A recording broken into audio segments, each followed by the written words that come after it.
hello hi नमस्ते फेफुला everyone र आज चाहिँ म यही कटरको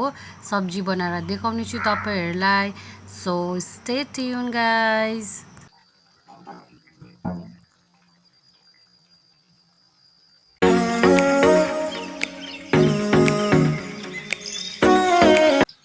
र मैले चाहिँ अगाडि नै नुन हालेर कटर बोइल गरिकन चाहिँ सानो सानो कट गरेर राखिसकेको छु र अब चाहिँ म यसलाई फ्राई गर्न आँटेको छु र मैले चाहिँ अब यो कटर फ्राई गर्न स्टार्ट गरेको र यसलाई चाहिँ मजाले फ्राई गर्नुहोस् तपाईँहरूले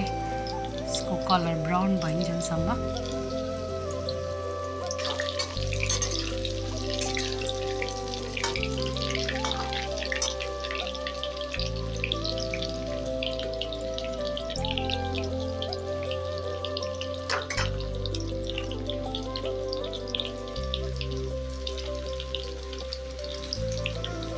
र यहाँ चाहिँ कटर मजाले फ्राई भइसक्यो तपाईँहरूले देख्नुहुँदै होला यसको चाहिँ मजाले गोल्डन ब्राउन कलर आइसकेको छ र अब चाहिँ यसलाई म निकाल्छु र यहाँ चाहिँ मैले सबै कटर फ्राई गरेर निकालिसकेको छु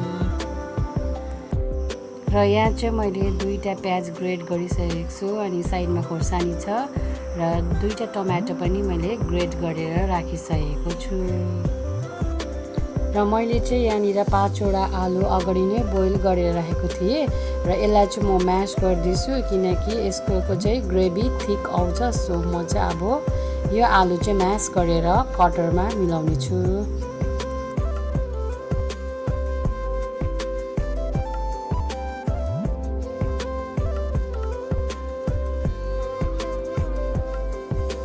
र मैले चाहिँ अघि कटर फ्राई गरेकै तेलमा चाहिँ अब ग्रेभी बनाउनु आँटेको र मैले चाहिँ यसमा हालिसकेँ दालचिनी दुईटा तेजपत्ता र अब चाहिँ म यसको सेन्ट रिलिज भइन्जेलसम्म चाहिँ एकछिन चलाउँछु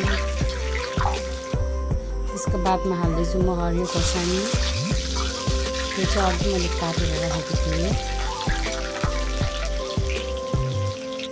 अब हाल्दैछु प्याज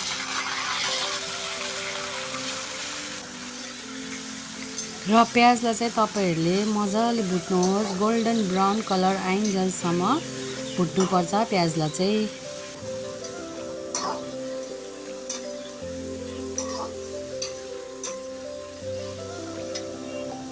र तपाईँहरूले देख्नुहुँदै होला प्याज चाहिँ मजाले भुटिसक्यो कलर ब्राउन आइसक्यो र अब चाहिँ म हाल्दैछु जिन्जर 1 चम्मच अनि गार्लिक 1 चम्मच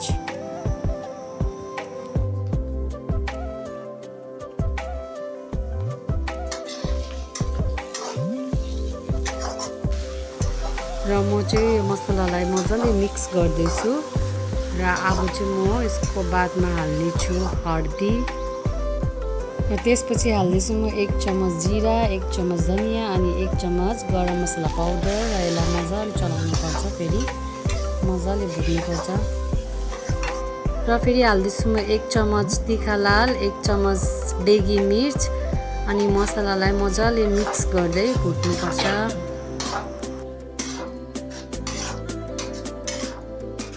र तपाईहरूले हेर्न सक्नुहुन्छ ग्रेभी चाहिँ मजाले पाकिसक्यो हाम्रो र यसको कलर पनि मजाको आएको छ र अब चाहिँ एड गर्दैछु म अघि ग्रेट गरेको टोमेटो र यसलाई पनि मजाले मिक्स गर्ने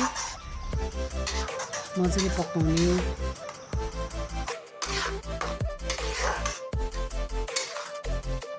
र अब चाहिँ म मसलालाई एकछिन छोपेर पकाउँछु जबसम्म मसलाले तेल छोड्दैन तबसम्म पकाउँछु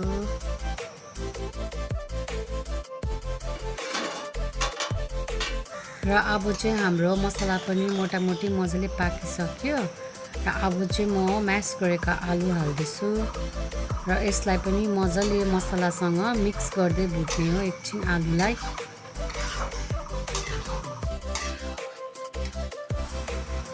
र अब चाहिँ म अघि फ्राई गरेर राखिसकेको कटरलाई चाहिँ एड गर्दैछु र मसलामा मजाले मिक्स गर्दैछु यो कटरलाई चाहिँ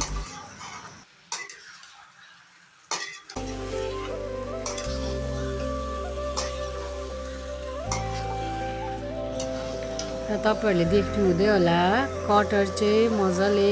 मसलामा मिक्स भइसकेको छ कटर र आलु चाहिँ अब चाहिँ यसलाई एकछिन अझै पकाउने हो र मेरो कटर चाहिँ मजाले भुटिसक्यो र अब चाहिँ म ग्रेभीको लागि अलिकति पानी एड गर्दैछु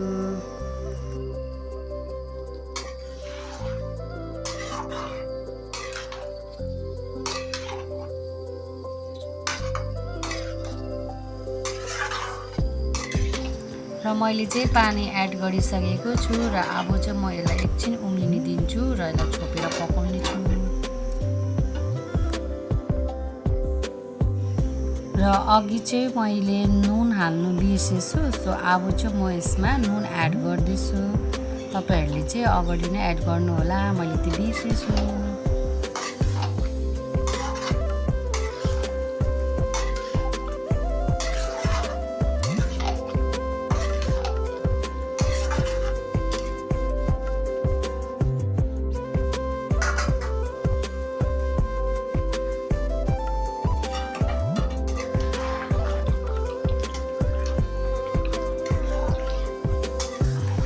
तपाईहरुले देख्न सक्नुहुन्छ कटर चाहिँ मजाले पाकिसक्यो र ग्रेभी पनि मजाले भक भक भक उम्लिँदैछ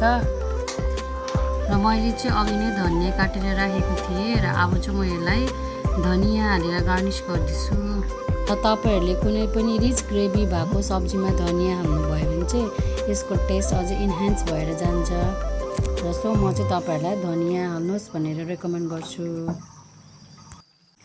हाम्रो सब्जी चाहिँ पाकेर खौम खौम लाग्दो देख्ने भइसक्यो now it's ready to be served